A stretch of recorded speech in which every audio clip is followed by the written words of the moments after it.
Well, thank you all. I would say welcome, but most of you have been here all morning. So, but nonetheless, welcome. Thank you for being such great hosts to the Washington Post. It feels like a Washington Post staff meeting here this weekend. But we're very grateful to the Cap Times and everybody here who's made it possible. We've decided to give David Marinus a break from moderating. He's been moderating now, I think, for like 36 straight hours, and so he gets at least an hour off here the rest of the day. So we will go. I was struck, I was not here for the first panel, but heard about it and was here to hear my colleagues Tolu and Robert on their fine book. And as I was sitting back there listening to them, I was thinking about the relationship between what's been discussed in the first two sessions this morning and what we're going to be talking about. We're obviously going to be talking about elections and campaigns that are happening this fall, and in some ways you get down into the nitty-gritty, and we do horse race journalism, as it's called, and sometimes criticized. But as you think about kind of the progression from the first session to the second session to this, it's a reminder of how important what happens on November 8th is, and the degree to which all of the things that were being talked about earlier this morning come together when people go to the ballot box and make their choices, and that in the time-worn saying, elections do have consequences, and they have consequences on the kinds of things that were being discussed earlier this morning. They obviously have consequences simply about the integrity of our democracy and the strength of our democracy, or the fragility of our democracy, but they also have an impact on the culture of the country and the relationship between and among races, and the impact on individuals that we saw in the discussion about the George Floyd book. So we're going to talk a lot about kind of pure politics, but I wanted to kind of set that scene and tone as we start out. The title of our session is, as Paul said, the center of the political universe, and I want to start there before we get specifically into the campaigns. I want to just pose the question, and really with Patrick and Jesse to start, which is this the center of the political universe? Do you all feel it, and if so, kind of how did that happen? Jesse? Well, I hope it is, because, I'm here. But in all seriousness, I always say I'll get out of Wisconsin politics when it stops being interesting, and, I'm still going. Our state gave the world Robert La Follette and Joe McCarthy. We elect people as different as Tammy Baldwin and Ron Johnson. We elect people as different as Barack Obama and Scott Walker. So I think there's a lot of intrigue as to why we do that, why we behave the way that we do. And, we have been kind of the focus, I think, for the last at least 10 years. If you think about Scott Walker and Act 10, that was international news. We had what we called the Cheesehead Revolution, where Ron Johnson went to the Senate, and Paul Ryan was Speaker of the House, and Reince Priebus was the head of the RNC. We were just sending all of our Republicans to Washington, and they were pretty powerful for a while.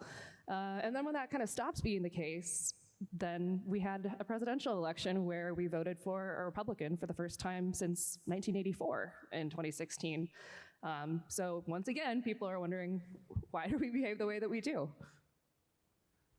Patrick, follow on that, but also delve into the question of how much has changed here since Donald Trump came on the scene. How has it changed Wisconsin? Well, it's changed a lot because, like Jesse said, it was a shock when he won in 2016, because Wisconsin, a consummate purple state, had reliably voted for Democrats in presidential elections since Reagan's reelection.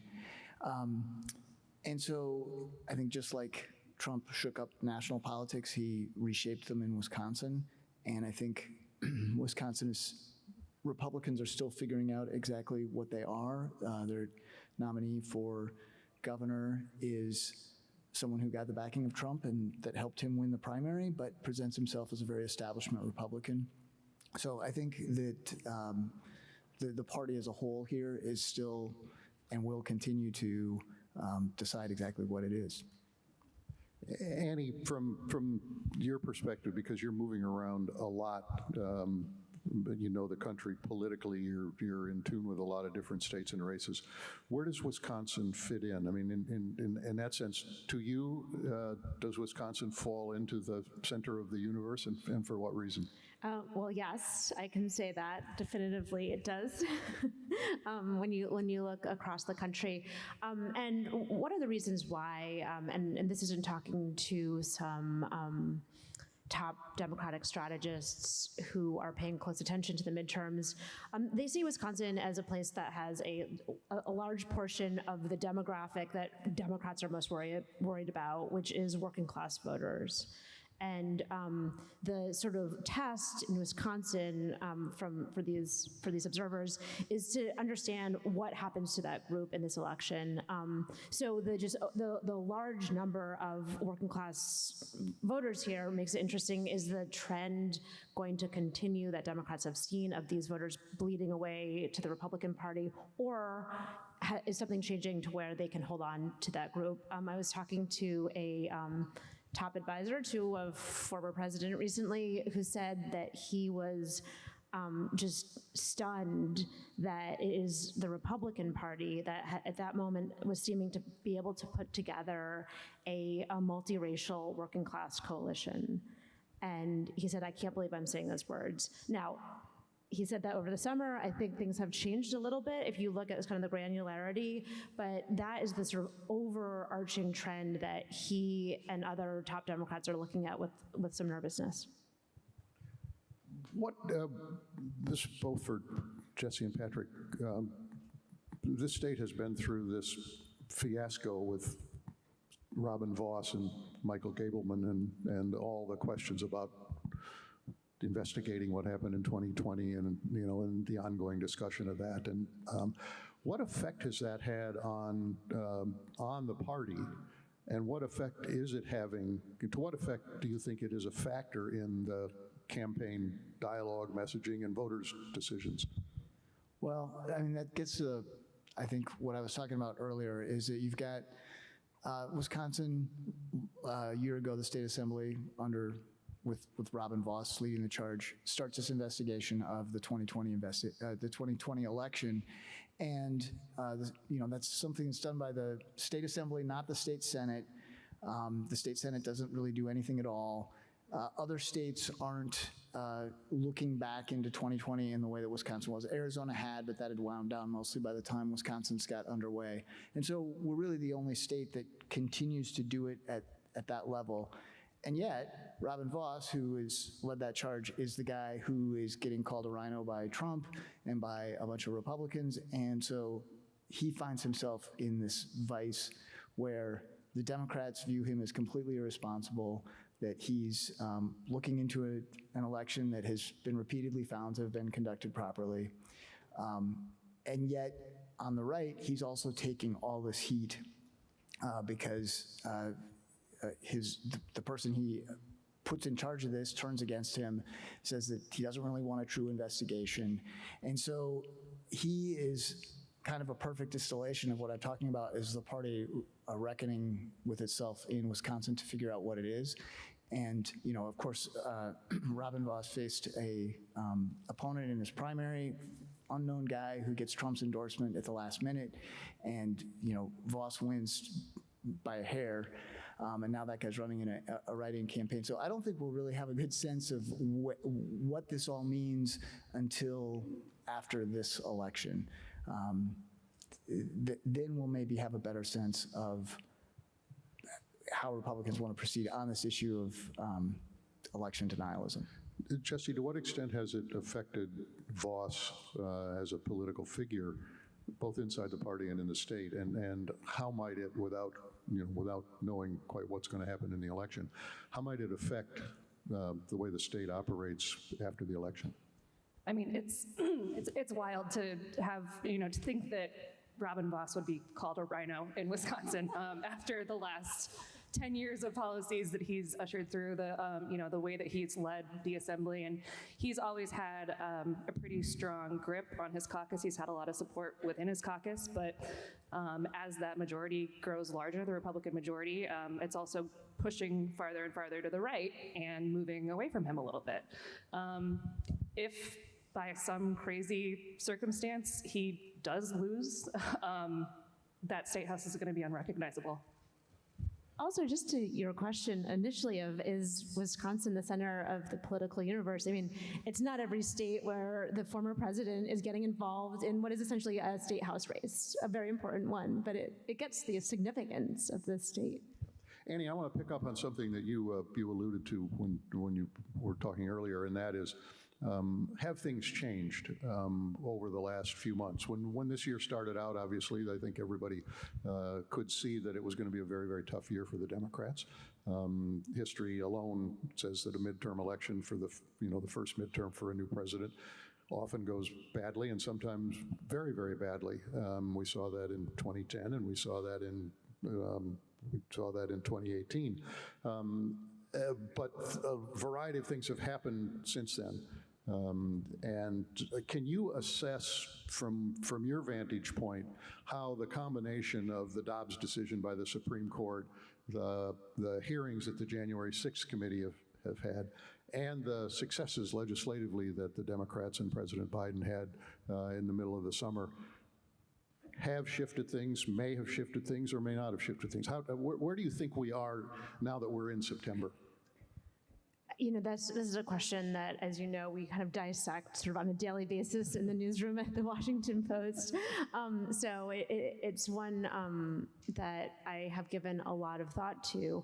I think, I think if you just sort of start with the Dobbs decision, when that decision leaked, and even the days after it happened, the prevailing view among both Democratic and Republican strategists was that it would have a small impact around the margins. It would be energizing in 2 states in particular were named, Nevada and New Hampshire, as places where it would have a more significant impact. But the sort of prevailing thought was this is a distinct event that is not going to make a huge difference. Fast forward to September, and we have had some data over the summer to show that, in fact, it's actually had quite a difference. It has made quite a difference politically. There have been a series of special elections where Democrats have done significantly better than expected, including, winning seats that they should not have won, including one in Alaska, which is,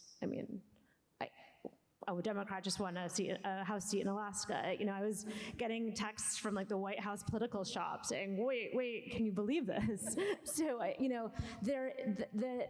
the reason I say that is that the expectation was not that this event would be so significant. And one of the reasons I think, and some of the pro-choice people had said this in the days after Dobbs, was that Dobbs was not just one event, which so many news stories are. You have, a mass shooting that is tragic and terrible and captures the national attention for a time. And there's a sort of a process that unfortunately we know of going through that, and the attention and interest in it fades. But with Dobbs, there just have been all of these knock-on effects, and it's almost like it's a continual news story rather than one distinct moment. And I'll just finish this by saying that a Republican, one of the top Republican strategists had said in a very frank conversation with me, who knew a 10-year-old girl could get pregnant? And I was like, well, I knew. So I think that there has... This was obviously a male strategist. Yes, this was a male strategist. So, not to sort of sit on my sort of female hobby horse here, but I think, the Republican Party is certainly dominated by men. In many ways, so is the Democratic Party when you're looking at the very top decision makers and thinkers. And I think there has just been this kind of crazy education of the female reproductive system over the summer. And anyway, to make it sort of, to sum this up, the Dobbs decision, I think, has had a significant impact. And we don't know, will it continue to have that impact? But in this moment, it has really energized Democrats, and there's a lot of data to show that. I agree. I've been doing a fair amount of reporting, trying to look at the women's vote this fall, and as we all know, the women's vote is not monolithic, but I've been looking particularly kind of at suburban women and white college-educated women, and we've had a lot of fairly lengthy interviews with a number of women, and whenever the conversation moves to the Dobbs decision, people talk about it in such a personal way that you can see the impact of that decision in the way Annie said, having, I think, more impact than people initially thought it might. What's it done here? I mean, has it had an effect that you can see on registration, which we've seen in some states? Has it had an effect on the way the Republicans are dealing with the issue, talking about the issue? What's happened here as a result of that? Well, I'm very curious to see how this plays out in Wisconsin for a couple of reasons. You know, in Kansas, we had the vote on the constitutional amendment where you saw a really resounding result on the support for abortion rights. In Michigan, they're going to have a similar constitutional amendment on this November's ballot that's going to help Gretchen Whitmer and the other Democrats who are running at the top of the ticket. In Wisconsin, we don't have that. There's not a way to put that on the ballot unless it's done by the legislature, which the Republicans dominate and are not going to do. And we have an 1849 law that seems to have gone into effect. Abortion is not available in Wisconsin right now. Evers and the Governor Tony Evers and Attorney General Josh Kaul have a lawsuit fighting that. So the reason I find that all very interesting in the context of this election is, do people come out to vote with that issue in mind when it's not directly on the ballot? And there's not a way, like if Evers wins election again, he can prevent other abortion restrictions from going into effect, but you already have essentially as solid of a ban as you can have in this state. And he's not going to be able to prevail upon the legislature to undo that. So, you know, if you are someone who wants to expand abortion rights in the state, are you motivated to go to the polls knowing that sort of the reality on the ground is going to stay the same no matter who wins?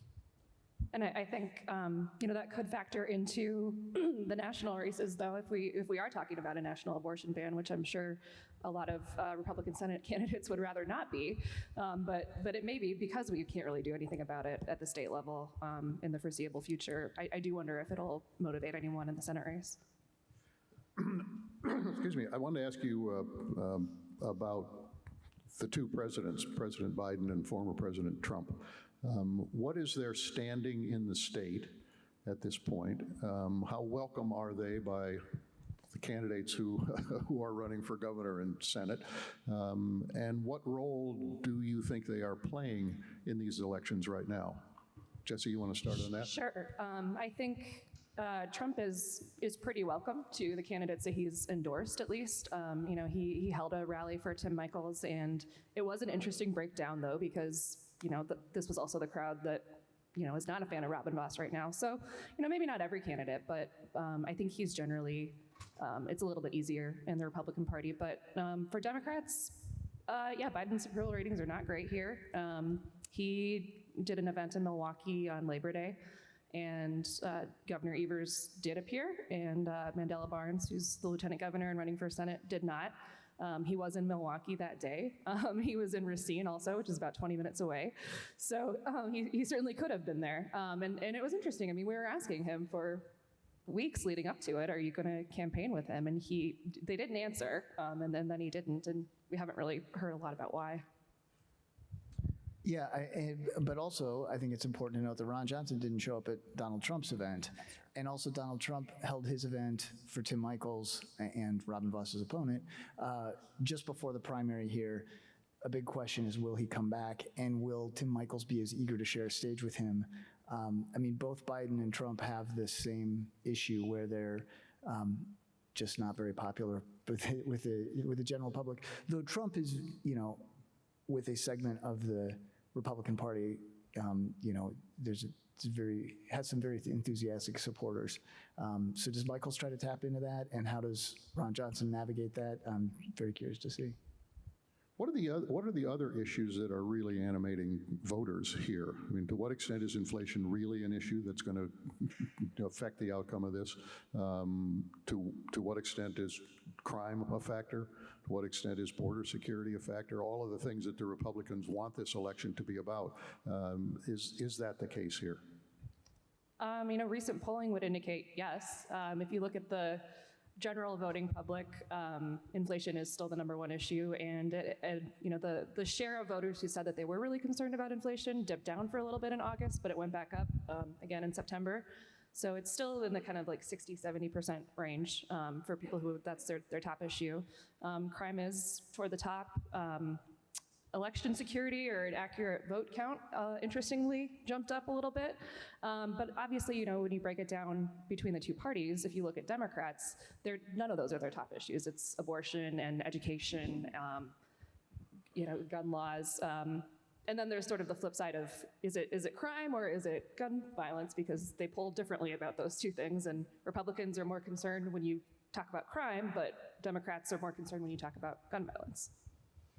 Annie, can you, for everybody here, set the scene nationally, the state of play nationally, where we are at this point, with regard to the Senate, and we can talk a little bit about the House, but particularly the Senate. I ran into a Democrat the other day who had worked in the Clinton White House and follows politics very closely, and he just said, without me saying I'm coming out to Wisconsin, he just pointed to this Senate race as the one that everybody may be watching as the race that decides who has control of the Senate. So where is the state of play on the Senate at this point, and would you put Wisconsin in that spotlight?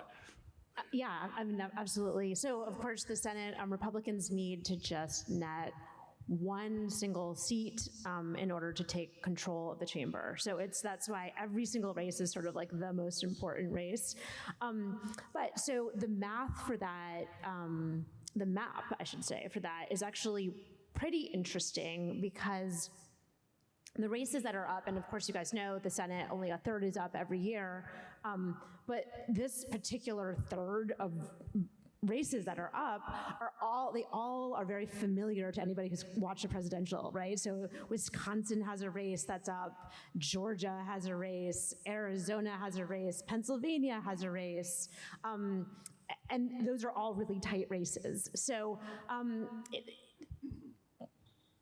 that has caused a lot of national, sort of presidential strategists to pay particularly close attention this year, just because of that overlap.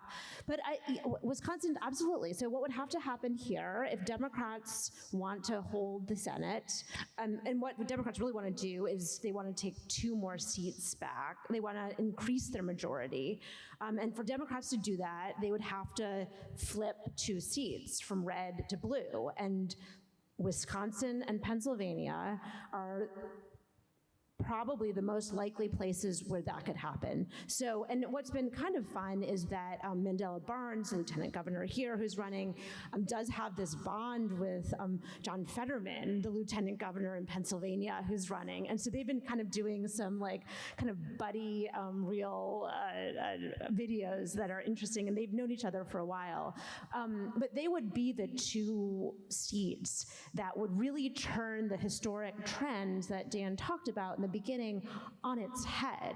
Because if you had a scenario where Democrats somehow not only held on to power, but expanded their power in the Senate, it would, disprove this long idea that, the party in power always does badly in the midterms, and it would suggest that the inflation, the crime issues that Republicans are talking about are not as potent. So it is, if you look at polls, possible.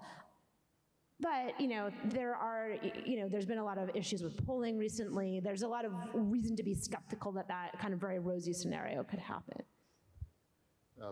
For Democrats, I should say. That, it's not a rosy scenario for Republicans. Yeah, and I think we should say, even if the national environment has changed, and Republicans are now looking at a less glorious outcome than they were talking about last spring, nonetheless, I think at this point they're still favored to Yes. hold on to the House, or to win the House, because they only have to pick up a handful of seats, and even if they don't do as well as they thought they were going to do, they're likely to be in control.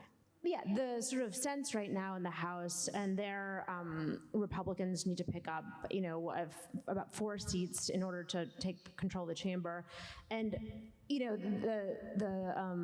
the map with redistricting really does favor them significantly. So there are some Democrats who are beginning to say, look, we do have a pathway to holding on to the House as well as the Senate, but that path is, it is a very narrow one, and a lot would have to go right for Democrats. I think it is a lot easier to imagine a scenario where they are able to hold the Senate, even though that too is, ahistorical. That would sort of contradict historic trends. Let's talk a little bit about the Senate race. The Marquette Law School poll that came out this week showed that race a 1-point race with Johnson at 49 and Barnes at 48. In August, right, it was 52-45 in favor of Barnes. So what's happened? Again, recognizing the vagaries of polling, and we at the Washington Post had a really lousy poll ahead of the election in 2020 in which we showed Biden winning by 17 points. But putting that aside, is there a sense that there has been some shift in that Senate race? And if so, what is causing it? I mean, I think that August poll, we knew that was going to tighten up. A 7-point lead is just not realistic in any race in Wisconsin. But Mandela Barnes had just won the primary. The dynamic of the primary was pretty good for him. He didn't really come out bruised because, not only did he not face a lot of attacks from his opponents, but all of his top opponents got out of the race and endorsed him. So, he's coming in pretty good. He hasn't really, been getting hit with ads, and he has since then. So, since he won and since that poll, it's just been a barrage of ads everywhere you go, going after him on those issues like crime, primarily, and painting him as a far left radical, kind of trying to tie him to the more liberal wings of Congress. So it's not surprising. The big shift has been among independent voters, and traditionally that's been how Johnson performs as well as he does, is winning it over those independent voters. It's just a matter of more and more voters are being exposed to Mandela Barnes, but they're being exposed in a negative way right now. Yeah. I know from having talked to Republican strategists here over the last year, as that Senate primary, the Democratic primary, was shaping up, and I'm sure you've heard the same thing. They always thought that Barnes was the one that they preferred to go after because they thought they could paint him as quite liberal. I mean, obviously he is pretty liberal, and that he would have vulnerabilities that some of the others might not have. Patrick, that shift among independents, and again, looking at what's happening with independents in any poll is a little tricky. I always find that number squishy, but nonetheless, there's a fairly big shift among independents. Do you think that is because these attacks that the Republicans were preparing were having an effect, and what can he do to counter that? Yeah, I think it's entirely attributable to that. I mean, the Republicans couldn't really start the campaign during the primary because, as Jesse mentioned, in the end, everybody endorsed Mandela Barnes, but it was a huge field, and so the Republicans didn't really have a way to get involved in that primary. but they had been preparing their opposition research for many years in anticipation that Mandela Barnes would be running for something, whether it was governor or Senate. And so they were ready on day one. Those ads are showing to be effective. They, as Jesse said, they tie him to the so-called squad. They've got a photo of him holding up an Abolish ICE shirt. And the first time I saw that photo, I knew that we would see it endlessly in the last 2 months. And so it seems to have worked, because that's really the main thing that has changed since the primary, and you really see that big shift in the Marquette poll. And Annie, you've spent time with him also. Talk about him as a candidate. How do you evaluate both his strengths and weaknesses as a candidate for an office like Senate? I was able to come out here over the summer, which is great fun. Spent a week out here, and I was able to spend a lot of time with him. He has a very compelling story. I'm sure you may know it better than I, but he, one of the fun things about him is from Milwaukee. He has a real working class background. His father worked at the night shift on an assembly line in an auto manufacturing plant. His mom, a retired teacher. And I feel, quite comfortable talking about his parents, because I met them repeatedly when I was on the campaign trail. They were both out there with him, sometimes kind of, I won't say heckling, but sort of like, sort of participating a little bit in his stump speech. He certainly was calling out to them. And he has a really very relaxed, he's very young. He's got charisma. I mean, he's a very interesting and, I had seen him and also Tony Evers around the same time, and there's a real difference between how the two of them sort of come across and how they connect with an audience. So it was really, quite nice to be able to spend that much time with a candidate. But I will say, I sat down and had coffee with him and was asking him about some of the ways in which Republicans could tie him to the liberal wing of the party.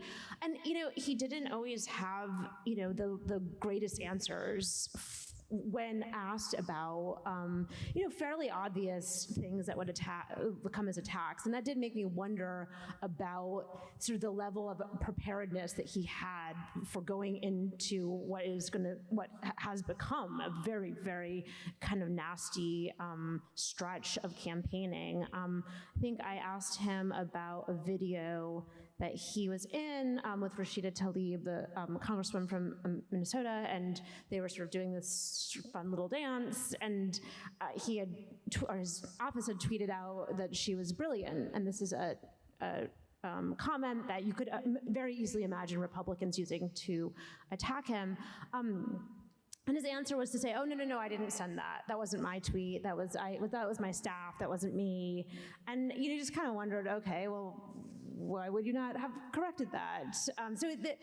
You just had a sense that he was not always as prepared to handle some of these attacks that seemed like quite obvious. So, it does seem though that he's everybody has said this race would be a nail biter, and it seems like that's right.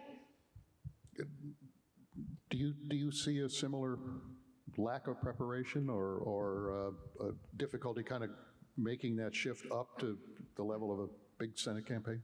Yeah, I think that's maybe one of his strengths and weaknesses, is he's often really good off the cuff and good on his feet, but just as easily can get caught flat-footed in a situation like that.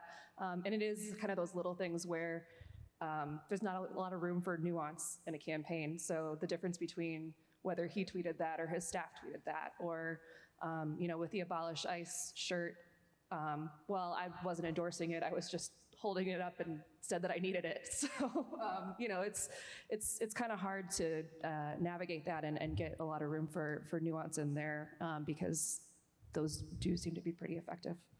It's not as though he's running against somebody who doesn't have his own flaws in Ron Johnson.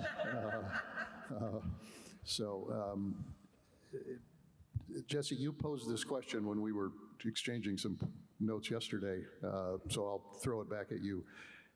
Is Ron Johnson his own worst enemy, or is he clever enough that Democrats will continue to underestimate him, and he'll pull through again as he's done in his first two campaigns?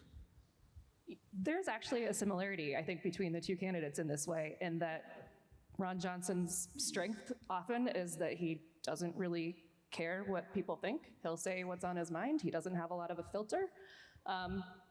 That can also get him into trouble. So, you know, my thought is, yeah, he's definitely gotten more national attention, I think, in the last year or so for the controversial things that he says. The stakes of what he's talking about that's controversial have been elevated. You know, it used to be comments about, you know, global warming. Not that that's not huge, but you know, we're talking about things like January 6th now and kind of the, you know, our fundamental democracy. So it may be more of a challenge for him than it has been in the past. That being said, I do think Ron Johnson is constantly underestimated. And so, you know, I would caution against thinking just because he says things that are not popular or get him into trouble sometimes, that it's going to be easy for Democrats to use that against him.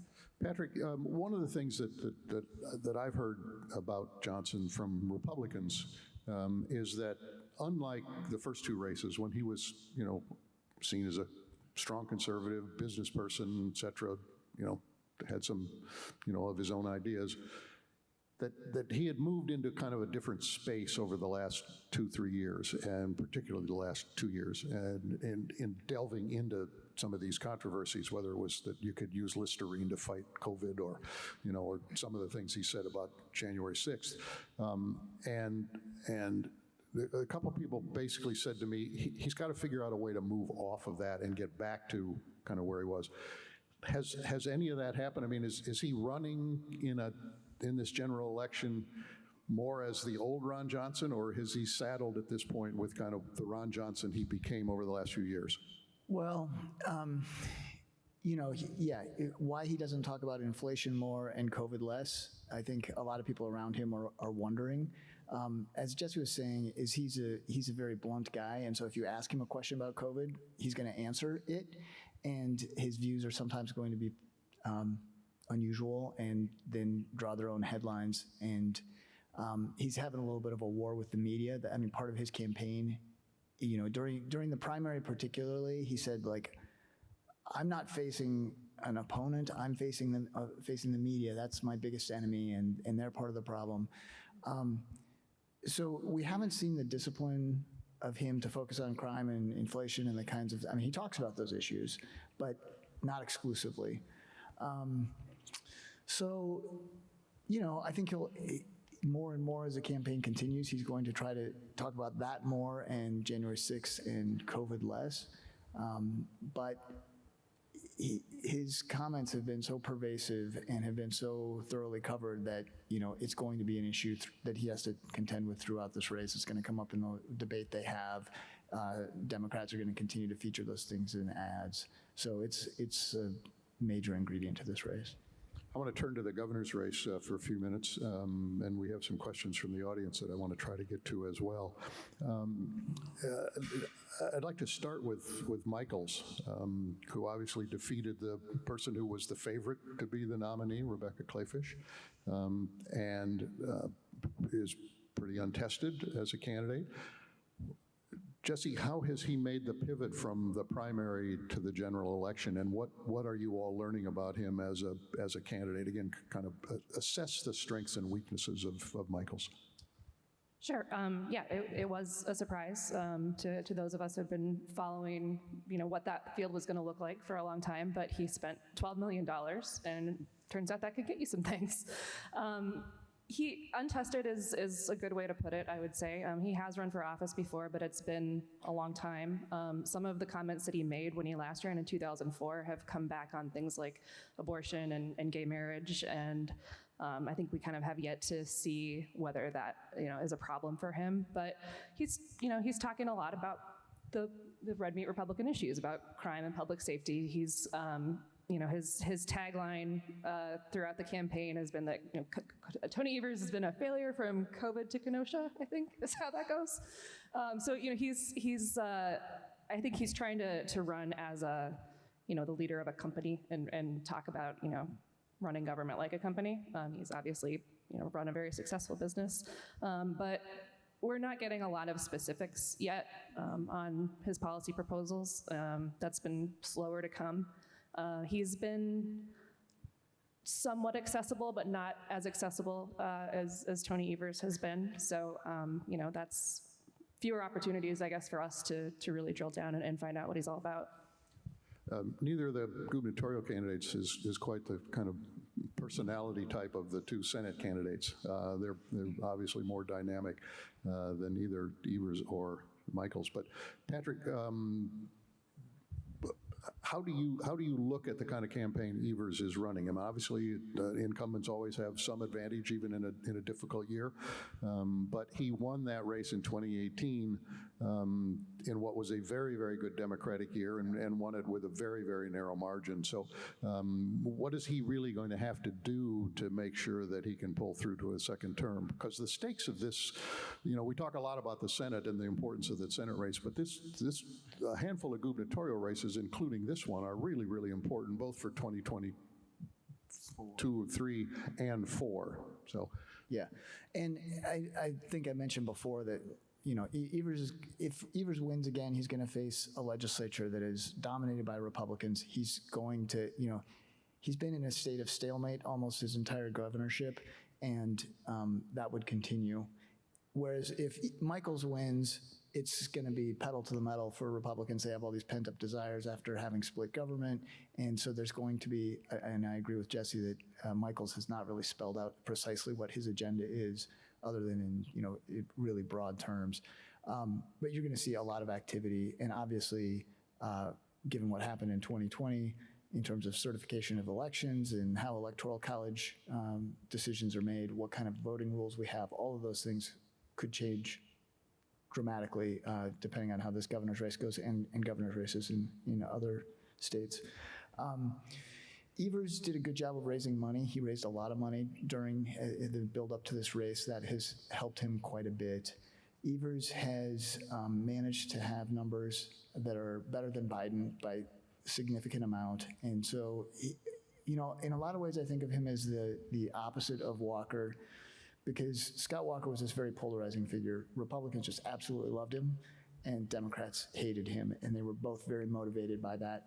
And Evers has this much softer, he has broader support, but it seems softer, or not. It doesn't have the kind of intensity that Walker had. So that's helped him so far in this race, and that he's been above 50% for favorability a lot of the time.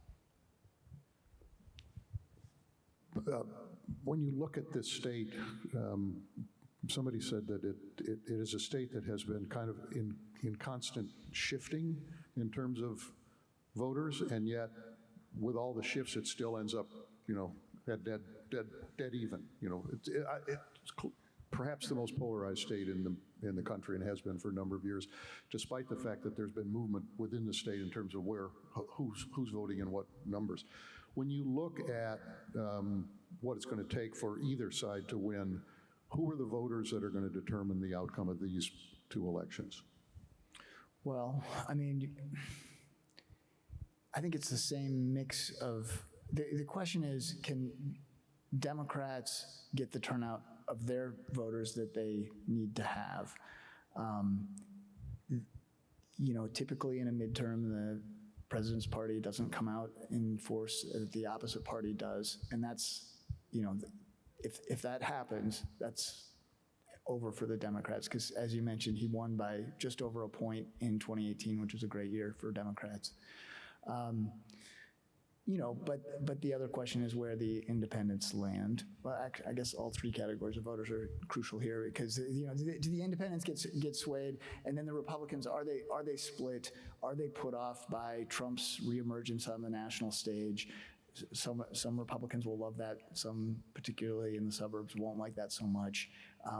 Do they have some mixed feelings about Dobbs and some concerns that keep them at home or cause them to crossover vote in some cases? We have some questions from the audience that I want to go to, and one raises this question. Isn't freedom the overriding issue in November? And this person talks about election deniers and gerrymandering and voter efforts at voter suppression, et cetera, et cetera. The word freedom is now something that, and Annie, I'd like you to take this on, that both parties are trying to embrace. Obviously, the Republicans have used that mantra over the years. Democrats are now trying to seize it. How do you see that competition for that large idea of the idea, we're the party for freedom? I think that's right, that Democrats are trying to embrace that word and use it to tie three things together that they believe will be energizing to their base, and that is the Dobbs decision.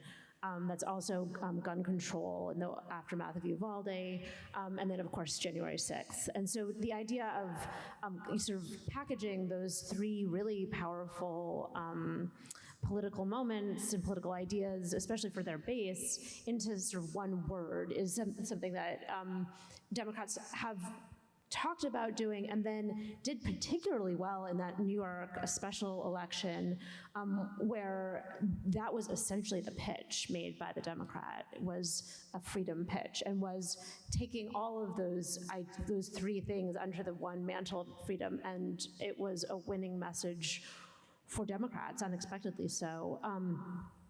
So I think you'll see it. That it's going to be something Republicans will not want to give up. It's been a successful part of their message for quite a while.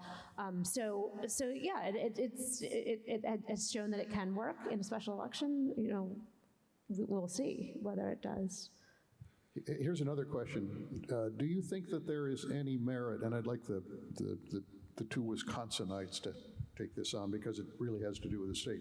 Do you think that there is any merit to the idea that the left, by putting Trump supporters and blue-collar citizens, quote unquote, in a box and embracing self-righteousness, is at the root of the shifts that we've seen here in the state in terms, and the strength of particularly the outstate areas that are now so solidly red compared to what they had been at one point? I mean, it goes back to the basket of deplorables that Hillary Clinton used that created a backlash. And how do you read that? I mean, the question of whether the left has unknowingly contributed to a consolidation of a Trump vote. Yeah, I think the question asker is onto something there, because the Democrats have lost these working class voters to Trump, and they're going to get them back. They need to persuade them. They can't shame them. And to the extent that those voters feel like they're looked down upon by Democrats, they're not going to want to come to that party. And so it's not a good message to say, you're stupid for supporting Trump. The message that they're going to have to come up with is one that's like, it's okay that you supported him in the past, but now you need to see that what we offer is something better.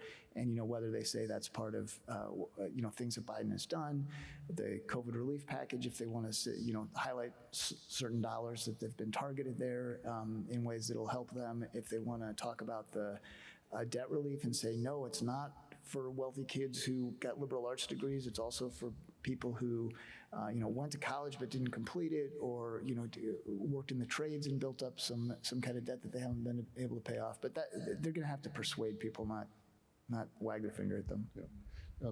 Jesse, related to that is this question of the January 6th hearings, the revelations that have come out. Now the raid on Mar-a-Lago and Trump's holding on to classified documents.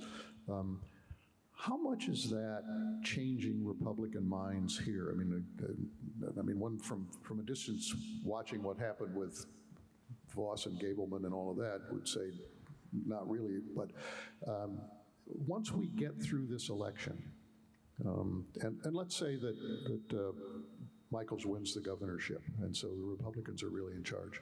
what are people in Wisconsin in for in terms of those kinds of issues, whether it's election issues, abortion issues. We kind of know the economic agenda for Republicans. So, but what might happen in those fronts? Do you see any likelihood that Republicans here, because of what Voss went through, would break somewhat with Trump, or would they kind of re-embrace? Well, that's a great question, and I don't exactly know the answer. You know, there's a difference between what some Republicans say privately and how they vote or who they support. You know, there are a lot of Republicans who I think, you know, if you were having a candid conversation with them, would tell you that they're not happy with the push toward Trump. They're not happy with, you know, any of the things that you just mentioned, January 6th. But, you know, that hasn't persuaded them to vote for Democrats. If Michaels wins, I think, you know, what Patrick said earlier is it's going to be pedal to the metal on a lot of those things. Abortion, we know that Michaels doesn't support. He supports the ban as it is, which doesn't make any exceptions except for the life of the mother. So, you know, I don't think that we would see we may see a push to, I guess, even further restrict access to abortion here, although I'm not sure what more we could really do.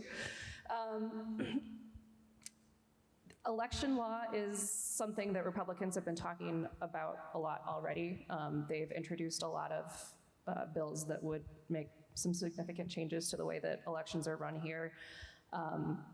I think you would see a lot of those go through, obviously. The only reason that they haven't at this point is because Tony Evers is there to veto, which I think is one of his most powerful messages, really, is, you know, that he's the goalie. You know, he stops those pucks from going through. I want to, we're near the top of the hour, so I want to close out with a question for each of you, and that is, what's the question, if you knew the answer, what's the question you would like to know the answer to now? Or alternatively, what are you really looking at over the next 52 days in terms of this election that you think would provide the clues to what's going to happen? What intrigues you most? Annie, let's start with you on that.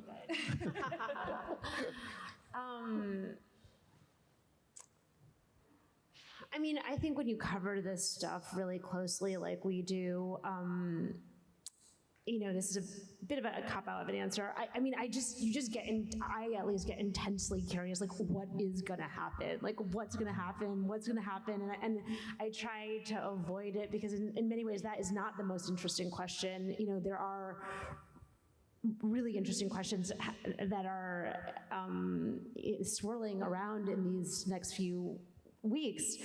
But to me, I mean, you know, one thing we didn't talk about is the reason that the Senate is so potentially up for grabs and Democrats could keep it is because Donald Trump has really put in the primary process, he really put his finger on the scale for specific candidates that he really likes, including Ron Johnson, who may have honored his pledge to have term limits and may not have run, but Trump pushed really hard for him to run. And so I think for me, I am intensely interested in, does this next test of Donald Trump, like, what is the outcome of it and what does it mean for him and his legacy? If you have four of these states that really Republicans should be doing pretty well in, they shouldn't really be they shouldn't be close because of the historic trends. And because of Trump's involvement, candidates were picked who are easier for Democrats to potentially beat. And so you have this strange scenario where in many ways, even though Joe Biden should be on the ballot, indeed, there's a way to look at it where Donald Trump is on the ballot. And so, you know, I think for me, looking at the midterms through the lens of, is this really, you know, like almost, you know, another presidential race is something that I kind of look at. So I'm not sure if that answers the question, but. Patrick? Well, one thing I'm fascinated by is how this election is going to influence the next election. And by the next election, I mean the one in April, which is for state Supreme Court. The conservative justice is leaving the court, creating an open seat. We have 3 solid conservatives, 3 solid liberals, and a conservative justice who has sometimes sided with the liberals. And so, if a Republican-backed candidate wins, you'll have the continued dynamic that you have now with a conservative-leaning court. And if a Democratic-backed candidate wins, you'll have a change with liberals controlling the court for the first time in, I don't know how long, over a decade, maybe 15 years. And that court is going to be extremely important about, guess what? The 2024 election is going to be litigated like crazy, just like 2020 was. And a lot of those cases are going to go to the state Supreme Court. This abortion case is going to go to the state Supreme Court. And, that is the only path that I see the Democrats have of changing that law, because even if they elect Evers, they're not going to do it. And so that race is really important. And, let's say Republicans have a good fall, that may position Democrats well to win the court. Let's say the reverse happens, the Democrats, break with history and have a good year. Does that then fuel the conservative movement to make sure they keep the court? So that's one thing I'm watching. Last word, Jesse. Oh boy. A couple of things, I think. For me personally, I'll say the thing that I'm most interested in when I'm covering a campaign is what actually motivates people to vote. We know the issues that candidates are talking about, and we know the issues that voters say now that they care about or they're concerned about. But what actually, helps them decide what they're going to do, what actually gets them to show up on election day. I guess from the intrigued perspective, I always wonder this in elections, and it never happens, but I'm curious about the possibility of Evers winning and Ron Johnson winning. Looking at the polling that we have right now, they've got the incumbent advantage. There's 2 dramatically different dynamics between those 2 races. And voters overall are just not really jazzed about any of the candidates. So, I think that raises a possibility that some funky things could happen. On that note, we will close the possibility of a status quo election here in Wisconsin. So we leave this election in your hands, and thank you for coming this morning, and thank you to Jesse and Annie and Patrick.